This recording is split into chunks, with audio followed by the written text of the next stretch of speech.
الحمدللہ رب العالمین والصلاة والسلام علی اشرف الانبیاء والمرسلین اما بعد فاعوذ باللہ من الشیطان الرجیم بسم اللہ الرحمن الرحیم۔ لیلۃ القدر کو آخری عشرے کی طاق راتوں میں تلاش کرو۔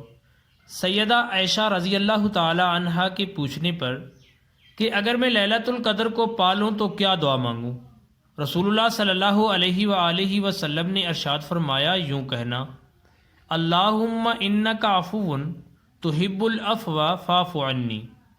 سنن ابن ماجہ حدیث نمبر 3850۔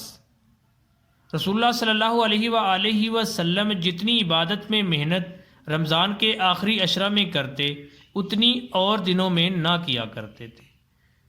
جب رمضان کا آخری عشرہ آتا تو رسول اللہ صلی اللہ علیہ وآلہ وسلم اپنی کمر پوری طرح کس لیتے اور ان راتوں میں خود بھی جاگتے اور اپنے گھر والوں کو بھی جگایا کرتے۔ رسول اللہ صلی اللہ علیہ وآلہ وسلم رمضان کے آخری عشرہ میں اعتکاف کرتے اور فرماتے کہ رمضان کے آخری عشرہ میں لیلۃ القدر کو تلاش کرو۔ رسول اللہ صلی اللہ علیہ وآلہ وسلم نے فرمایا، مجھے لیلۃ القدر دکھائی گئی پھر بھلا دی گئی، اسے آخری عشرے کی طاق راتوں میں تلاش کرو۔ جو لیلۃ القدر میں ایمان و احتساب کے ساتھ نماز میں کھڑا رہے اس کے اگلے گناہ معاف کر دیے جاتے ہیں۔